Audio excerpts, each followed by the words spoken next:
que cante mal. Por precaución. Hace mucho tiempo que estuve con ustedes visitándoles cuando el hermano Diego del Cabañal estaba aquí de pastor. Recuerdo que era otro local. Y bueno, recuerdo que aquella tarde Dios nos bendijo mucho. Miren, hoy quiero apelar a vuestras conciencias para despertar algo que todo esto que el tío Ramón estaba diciendo, que es una realidad triste que estamos viviendo, es a causa de algo. Amén. Todo tiene una causa. ¿Lo crees? Todo tiene una causa. Amén. Y esto que el tío Ramón estaba diciendo tiene una causa. Y es por una deficiencia de la que yo les voy a predicar esta tarde. Amén. Para ello, miren, yo les quiero leer un verso y a raíz de ahí compartirles la palabra. Evangelio de Juan, capítulo 13, verso 3, dice la Sagrada Escritura: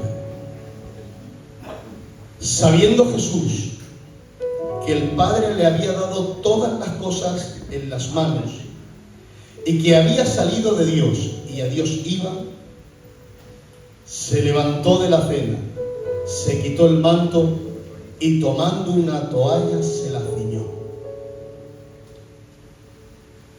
Y tomando una toalla se la ciñó. Cierra tus ojos unos segundos, por favor.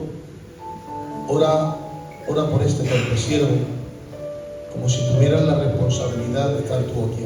Pastor, por favor, ¿puedes hacer una oración por mí? Bendito Dios y Padre de gloria, te damos gracias en esta maravillosa tarde, Señor, porque tu presencia se está notando, Dios mío. Te ruego ahora por tu siervo, Dios mío, para que tú lo tomes en tus manos, que ponga esta palabra en sus labios, Señor, y que sea de edificación para nuestras vidas, Padre. Úsalo con poder y con gloria. Te doy las gracias porque yo sé que tú lo vas a hacer en el nombre de Jesús. Amén. La iglesia confirma con un amén. Amén. Miren, permítanme hacerles una introducción. Miren, llega el tiempo en el que Jesús va a culminar el tiempo de su ministerio.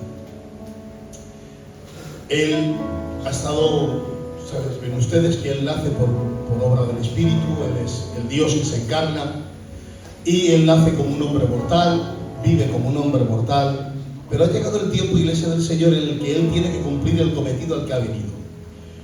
Cristo vino a morir por los pecadores. Entre todos ellos estábamos nosotros. Cristo vino, miren, el Verbo conocía en todo momento el precio de su encarnación. La encarnación del Verbo fue para morir, para pagar la deuda, para justificarnos ante el Padre. Y la Biblia dice, iglesia del Señor, que Jesús, que no quiere dejar a los discípulos en la incógnita de lo que va a pasar, Él tiene que reunirse con sus discípulos. Ustedes síganme la historia, ¿vale? Tiene que reunirse con sus discípulos, les ilustra, les enseña, los educa, los corrige, les exhorta. Porque permítanme decirles, siempre y cuando Dios te llame a la soledad para corregirte, no te enfades con Dios. Hay cosas en ti que necesitas quitar, porque Dios te quiere perfeccionar. Lo que Dios arranca de tu vida, iglesia del Señor, no es para destruirte, es para perfeccionarte.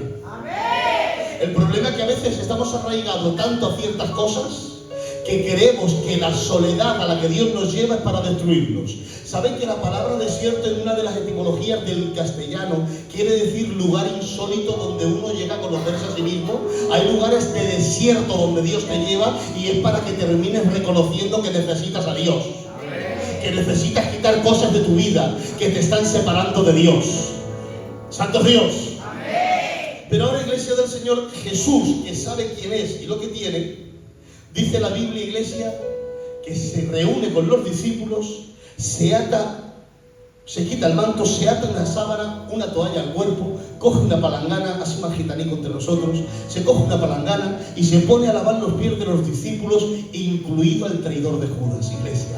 Qué grande, qué espectáculo más maravilloso, iglesia del Señor. Pero me llama la atención, y es que dice la Biblia que sabiendo que había salido de Dios y que a Dios iba, sabiendo lo que era y lo que tenía, iglesia del Señor, no tomó en cuenta el lavarle los pies a uno que no cree, a uno que es un tosco y a otro que le va a entregar, iglesia del Señor. ¿Saben por qué? Porque quien sabe lo que es y lo que tiene, no tiene miedo a la competencia. Sígame la identidad que tiene, iglesia del Señor. Vivimos en un tiempo que la gente vive compitiendo porque no sabe ni lo que es, porque no sabe ni a qué Dios adoran, no sabe ni a qué Dios sirven. Creen que la importancia que les da el culto, iglesia del Señor, les hace acepto ante los ojos de Dios. Permítanme decirles, puedes ser el primero en el culto, puedes ser el más importante del culto, pero permítanme decirles, si tu identidad no está pegada a Él, iglesia del Señor, simplemente somos gente religiosa que se reúne en el culto, que hace cosas para Dios sin Dios, que no decimos palabrotas, pero que simplemente, iglesia del Señor, somos gente que no sabemos la administración, conocemos el templo, pero no el Dios del templo. Necesitamos, iglesia querida, aprender que el valor del servirnos los unos a los otros se llama identidad cristiana, en el nombre de Jesús. Santo Dios. El mejor ejemplo de identidad del que te puedo predicar esta tarde es el de Jesús. Él no llega ahí y dice, chavales, que yo soy el Verbo, que yo soy el Eterno, que yo me he limitado a mí mismo. Miren, Filipenses capítulo 2, verso 5 dice la Biblia: haya pues en vosotros este sentir que hubo también en Cristo Jesús, el cual siendo en forma de Dios no estimó el ser igual a Dios como cosa que aferrarse, sino que se despojó a sí mismo tomando forma de siervo, hecho semejante a los hombres, y estando en la condición de hombre se humilló a sí mismo. Hay versos más antiguos que no dicen se humilló, dice se anonadó, es decir, se limitó, iglesia del Señor. Hay una doctrina dentro de la cristología, dentro de la cristología y la teología, que es la doctrina de la kenosis, es decir, Él se vacía, iglesia del Señor. ¿De qué se vacía Él? Él deja su posición, iglesia querida, pero no pierde su esencia, iglesia del Señor. Él baja desde los cielos, se quita su manto púrpura, se viste con blusa de artesano, se mezcla entre los hombres, pero no deja de ser Dios. Permítanme decirles, si a alguien me quiero parecer, quiero parecerme a Él, iglesia del Señor. Porque tenemos gente dentro de los cultos que le quitas el púlpito y te comen por los pies, les quitas el coro y ya no te aparece, les quitas de lo que quieren hacer, iglesia del Señor, y te hacen la guerra. Pero necesitamos gente que entienda que la posición no me da categoría, y el que me da categoría se llama Dios. ¡Santo Dios! ¿Cuántos gritan aleluya? Una conclusión exacta de la humillación del Verbo, escuchen, fue que en vez de quitarse para humillarse, tomó para hacer evidencia su humillación. Santo Dios. Nosotros necesitamos que se nos añadan cosas para sentirnos grandes. Él se las quita. Gloria a Dios. Perdón, al revés. Nosotros tenemos que quitarnos cosas para sentirnos grandes. Él añade humanidad a su soberanía, sencillamente para demostrar que Él no es un Dios lejano, que Él es un Dios cercano. Amén. ¿Cuántos dicen gloria a Dios? De tal forma que dice la carta a los hebreos: por cuanto los hijos de los hombres participaron de carne y sangre, Él también quiso participar. Que por lo que padeció aprendió obediencia, iglesia del Señor. Y nosotros queremos aprender y crecer a base de ser famosos, a base, iglesia del Señor, de sentirnos útiles. Permítanme decirles, iglesia del Señor, si he aprendido algo en estos años, es que Dios no está buscando gente famosa, Dios está buscando gente útil, iglesia del Señor. Lo voy a decir así más claro, iglesia, permitidme que me sienta como en casa, iglesia del Señor Jesucristo. Dios está harto de la gente que busca ser famosa. Dios está buscando gente que quiera ser útil dentro de la obra del Señor. Fíjense, si necesitamos gente útil, que necesitamos que llores conmigo y no me divulgues por ahí. Ay, si no llega a ser por mí, si no llega a ser por mí, no levanta cabeza. Si no llega a ser por mí, no es nadie. Permítanme decirles, iglesia del Señor, las obras de amor que prestas a tus hermanos no te las tienen que pagar los hombres de la tierra, te las tiene que pagar Dios, en el nombre de Jesús. Vivimos tan deseosos de que se nos reconozca que hasta por barrer la iglesia queremos que nos hagan un cartel. Que nos hagan una placa para todo. Qué bueno. ¿Sabes que hay obras de las que aquí presumimos que en la eternidad nos tendremos que retirar avergonzados? Muy bueno. Porque en el tribunal de Cristo, Muy bien. ninguna obra que se hizo por ser visto tendrá recompensa. Se quemará como la paja, el heno, la hojarasca. Muy bien. Pero dice la Biblia, las que se hicieron por amor, sin espectadores, sin aplausos, sin reconocimientos, dice la Biblia, estas brillarán como el oro, como las piedras preciosas. Permítanme decirles, ¿a qué pegas tu identidad? ¿Al anonimato y la recompensa eterna, Iglesia del Señor, o al elogio y al aplauso terrenal? Permítanme decirles solamente para aquellos que buscan aplausos, escucha esto, hoy los mismos que te elogian y te exaltan son los mismos que mañana te critican. Los mismos que tiraron mantos y ramas fueron los que dijeron no, crucificadlo. Permítanme decirles, Iglesia del Señor, si en alguien descanso, descanso en mi Dios. Gloria a Dios. Dice el apóstol Pablo a los Gálatas, capítulo 2, verso 20, me enseña que mi identidad está pegada a la cruz. Aleluya. Santo Dios, mi identidad está asociada con el crucificado, porque no hay identidad cristiana fuera de la cruz. ¿Sabes por qué? Porque el evangelio de la cruz es el que te enseña a morir para poder vivir. Santo Dios, el evangelio de la cruz es el que me enseña a morir para poder vivir. Santo Dios.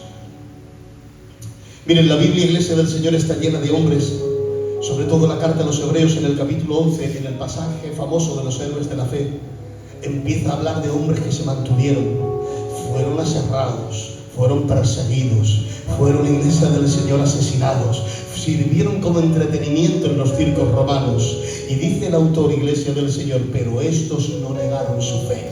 Esto es en el capítulo 11, pero en el capítulo 12 dice, teniendo tan grande nube de testigos, corramos con paciencia la carrera que tenemos por delante. Teniendo tan grande nube de testigos, escucha, que la gente que nos precedió sufrió más que nosotros. Que la iglesia primitiva, en el principio, no podían ir con una Biblia bajo el brazo. Que no se reunían en las calles cantando alabanzas para evangelizar, que se tenían que esconder. Cuando Pablo estaba diciendo, luché contra falsos hermanos, no eran los que venían a los cultos y eran carnales, no, cuando dice que eran falsos hermanos, eran romanos que se disfrazaban de cristianos para poder cogerlos, capturarlos y venderlos a los circos romanos y que sirvieran de entretenimiento. Pero Dios le dio un discernimiento al apóstol que pudo descubrir lo falso de lo verdadero, Iglesia del Señor, porque así es Dios. Dios no tapa la falsedad de nadie, permítanme decirlo, lo digo con cariño. Dios no tapa la falsedad de nadie. Dios te ofrece la oportunidad del arrepentimiento y si no te descubrirá en Iglesia del Señor, porque nada impuro puede entrar dentro de su santidad, Iglesia del Señor. Por eso, Iglesia querida, teniendo tan grande nube de testigos, de gente que ha sido perseguida, de hermanos nuestros en la fe que han sufrido de Iglesia del Señor como espectáculo y como entretenimiento, no solamente en el principio de la iglesia primitiva, a lo largo de 2000 años, Iglesia del Señor, han sido perseguidos, han sido maltratados, Iglesia del Señor, han pasado hambre, lo han pasado mal, pero ¿saben? Había algo que les mantenía de pie, y es que sabía lo que era la Iglesia del Señor, y es que su fe no se derribó por ninguna circunstancia, ni por vestirse ropas negras, ni por tener momentos de soledad, Iglesia del Señor, porque sabía lo que eran y a quién pertenecían, en el nombre de Jesús. Dime de quién dependes y sabré a quién perteneces. Santo Dios. Porque a veces dependemos, con todo mi respeto a tu persona, conmigo. Dependemos tanto a veces de los pastores que cuando se marchan dejamos de ir a los cultos. Me he convertido en la administración, pero yo me he convertido a Cristo. Amén. Les digo así porque como estamos en nuestra zona y estamos en casa, me convertí con un evangelio que me enseñó a amar más la cruz que el púlpito. Sí, Yo empecé a predicar muy jovencito, con 17 años, y tengo 42. Es decir, me enseñaron que me dijeron, si te enamoras más del púlpito que de la cruz, te has equivocado de evangelio. Porque quien se enamora de la cruz se enamora del crucificado. Y quien se enamora del crucificado se enamora de su obra. Y la obra de Cristo es que los pecadores vengan al arrepentimiento. ¿Cuántos dicen gloria a Dios? Gloria a Dios. Miren, iglesia del Señor, tiempos malos rodearon a nuestros hermanos en la fe. Saben que el tiempo del Nuevo Testamento, de Mateo hasta Apocalipsis, comprende un periodo estimado de 100 años. Y en ese tiempo hubieron 6 emperadores. Escuchen esto: Tiberio, Calígula, Claudio, Vespasiano, Nerón y Domiciano. Todos perseguían a la iglesia. Todos se rebelaron contra la iglesia. Todos quisieron exterminar a los cristianos. Pero aunque estos endemoniados se levantasen contra la iglesia seguía manteniendo el talante. Seguían predicando el evangelio. Seguían anunciando a Cristo y a este crucificado, iglesia del Señor, porque sabía lo que eran. La Biblia dice que por aquel entonces, en el principio de la iglesia, la Biblia dice en el capítulo 7 de Hechos, hay un chaval que me encanta. Me encanta la acción de este chaval. No es un predicador, es un diácono que sirve dentro de la iglesia. Pero aunque esa fuese su posición, él hablaba de Cristo a la gente. Y dice la Biblia, iglesia del Señor, que saliendo empezó a hablar de Cristo. Se juntan los fariseos y los saduceos, que no están de acuerdo ni entre ellos mismos, santo Dios, ni entre ellos mismos, porque unos dicen que hay resurrección, los otros no, que hay ángeles y que otros no, pero están escuchando a alguien hablar de un tal Jesús, de ese Jesús que dicen que ha resucitado. Y este empieza a predicar, léanlo cuando tengan un rato, el capítulo 7 de Hechos de los Apóstoles. Hace un resumen, iglesia del Señor, extraordinario de toda la historia, y termina diciéndoles: a este Cristo a quien vosotros crucificasteis. Y dice la Biblia que se rebelan contra él de tal forma que se lían a pedras con él. Atención a esto.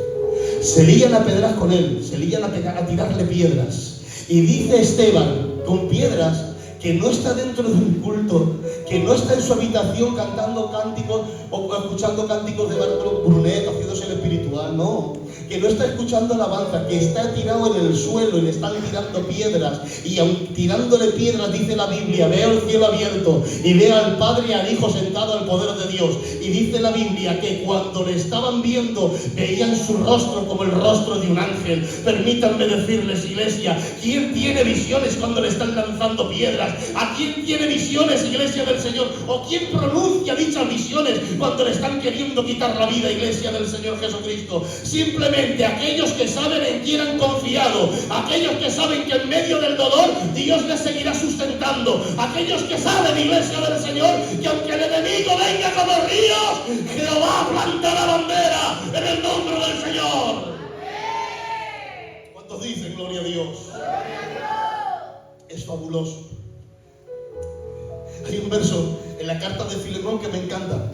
Dice la Biblia que Pablo era el terror de los carceleros, porque él les predicaba el evangelio. Y las cárceles de Roma no eran cómodas, eran cuevas donde se les tiraba allí a la gente, donde lo pasaban muy mal. Y dice la Biblia, iglesia del Señor, que han metido preso un tal Onésimo, excriado de Filemón. Y dice la Biblia que este empieza a predicarle. Y dice la palabra que Pablo le escribe a Filemón y le dice: te ruego por mi hijo Onésimo, a quien engendré en mis prisiones.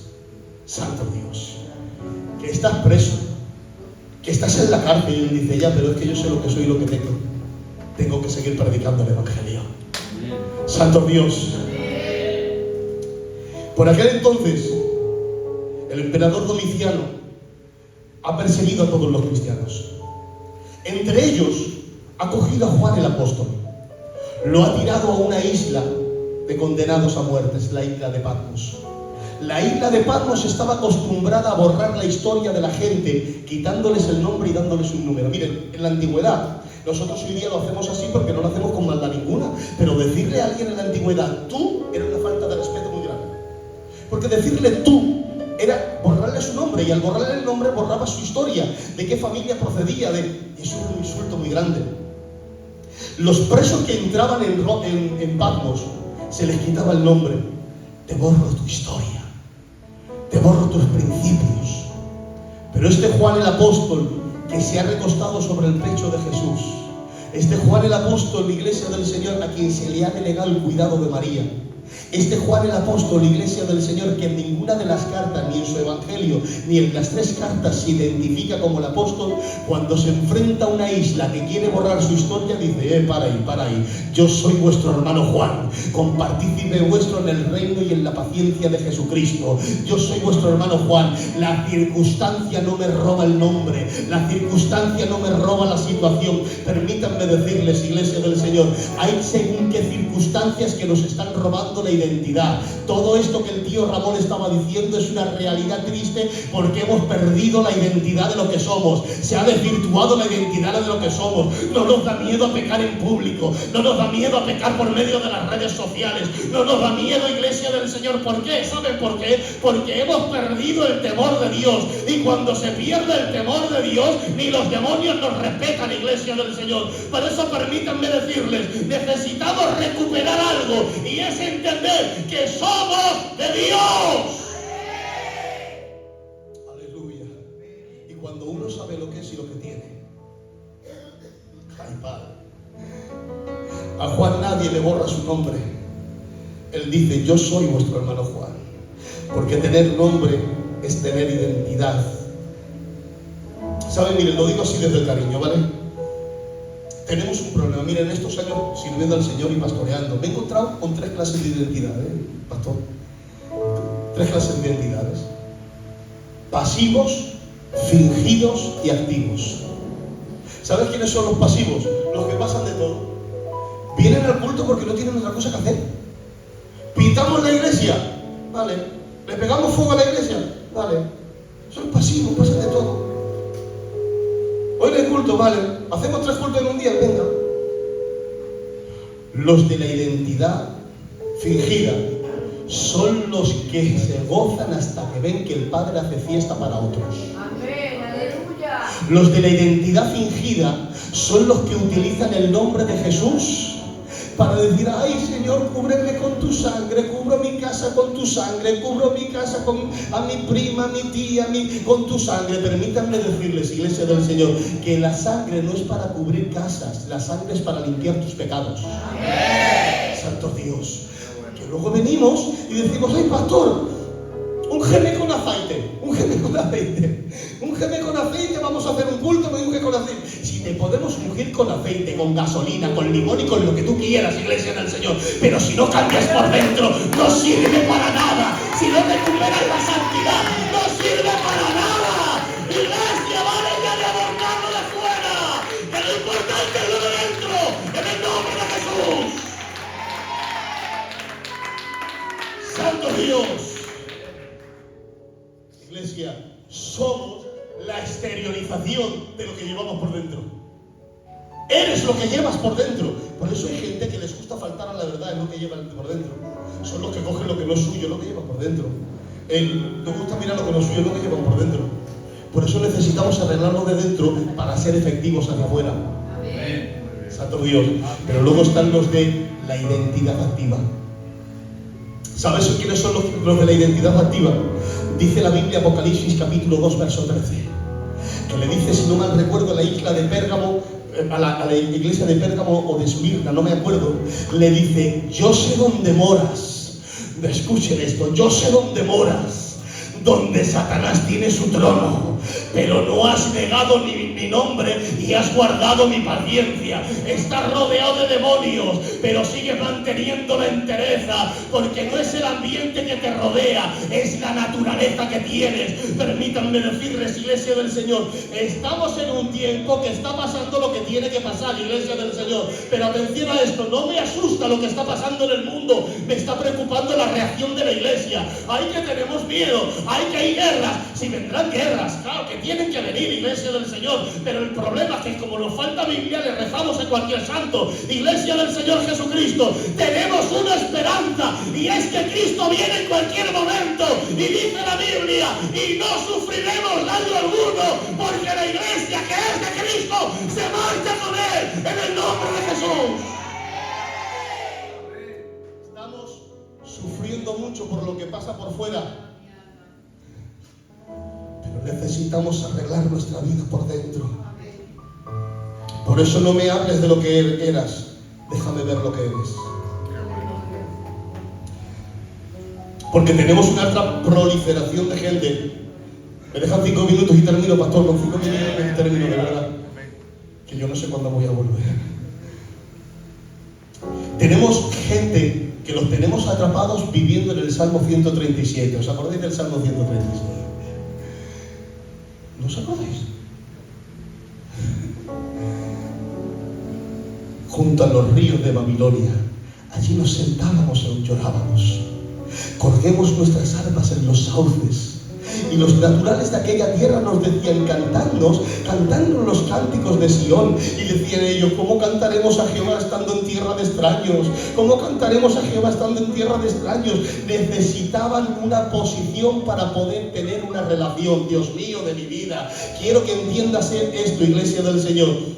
Dice la Biblia que contemporáneo a ellos se llevaron a Daniel y a sus 4 amigos, iglesia del Señor. No tienen el templo, no tienen las fiestas solemnes, no tienen los rituales de los hebreos, iglesia del Señor. Pero dice la Biblia, pero Daniel propuso en su corazón no contaminarse con la porción de la comida del rey, ni con el vino que él bebía. ¿Saben por qué? Porque él entendió que Dios no es algo, que Dios es alguien, que Dios no es una cosa, que Dios es una persona. No tenían a Dios, los rituales, iglesia, pero se llevaron a Dios con ellos. Permítanme decirle, tenemos un problema grave, y es que la gente se cree que Dios es un culto, que Dios es una posición. Permítanme decirle, Dios no es algo, Dios es una persona que quiere caminar contigo, que quiere estar contigo, que quiere salvar tu alma. Bendito sea Dios.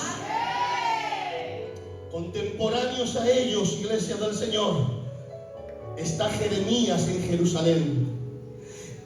Está Ezequiel en el río Quebar teniendo revelaciones del cielo, y está Daniel interpretando sueños. Dios mío de mi vida, unos no cantan porque no tienen lo que no tienen el templo, pero otros, sabiendo lo que son y lo que tienen, siguen adorando, siguen interpretando, siguen siendo una intimidad, iglesia del Señor. Necesitamos gente que entienda que Dios ponga príncipes a pie y a siervos a caballo. No quiere decir que Dios quite a unos para poner a otros. Es que el príncipe no deja de ser príncipe por ir a pie, ni el siervo deja de ser siervo por ir a caballo, iglesia del Señor. Porque no es la posición que tienes, es la naturaleza que tienes dentro de ti. ¿Cuántos dicen gloria a Dios? Por eso lo digo con mucho cariño, ¿vale? Luego si queréis me venís. Estamos esperando avivamientos que no van a llegar nunca. No van a llegar nunca. Lo digo con respeto, que yo cuando pastoreo también lo hago. Hacemos una danza, hacemos un concurso de tortillas de patatas. Estamos esperando avivamientos que no van a llegar nunca. ¿Sabes por qué? Porque los avivamientos no vienen de fuera. Los avivamientos empiezan dentro. ¿Y sabes dónde empieza el avivamiento? Empieza dentro de tu casa, dentro de tu corazón. Empieza a perdonar a quien no perdonas, empieza a hablar a quien no hablabas. Deja de tener rencor, deja de tener envidia, deja de tener celos, deja de hacer aquellas cosas que te separan de Dios, y entonces vendrá un avivamiento del cielo en el nombre de Jesús. ¿Cuántos dicen gloria a Dios? Dice Juan, estaba yo en el Espíritu, pero Juan, cállate ahora, hombre, que no es momento de hablar de Espíritu, que estás preso. Y dice Juan, ya, eso es lo que diría cualquier carnal, pero yo sé lo que soy. Santo Dios, ¿por qué has limitado tu adoración al ámbito en el que vives? Según vendo, así adoro. Según tengo, así hago. Iglesia del Señor, que aún en nuestros... Hay un verso en la Biblia que dice que de la abundancia del corazón habla. Díganmelo ustedes, hijos. La boca. Pues van, ahora no, ahora lo vamos a parafrasear. De la abundancia de tus redes sociales, así es lo que hay en tu corazón. Santo Dios, por favor, aún ahí tenemos que tener una identidad. Ahora, con esto termino, ¿vale? Ahora les pregunto yo, ustedes me preguntarían, vale, digo, todo eso está muy bien, pero ¿cuál es mi identidad? ¿En qué asociamos mi identidad? ¿Asociamos mi identidad a mi carta de predicador? Asocio mi identidad a mi nombre. Yo tengo que hacerte una carta de presentación y el que quiera que la tome y el que no que la deje, pero te aconsejo que la tomes.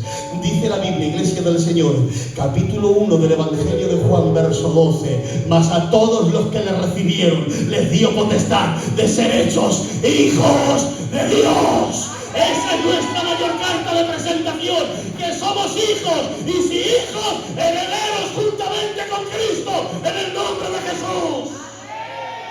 Santo Dios, mi mayor identidad es que soy hijo de Dios, y el que es hijo procura no ofender al Padre. Miren, como creo que me estáis entendiendo, y yo tengo calor, ¿qué te parece si cierras tus ojos unos segundos conmigo y ya dejo al pastor?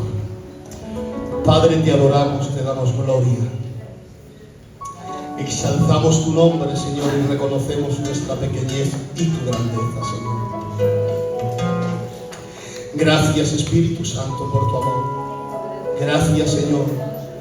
Queremos decirte en esta hora, Señor, que si nos hemos desviado de nuestra identidad, llámanos en la noche. Llámanos a la soledad, Señor.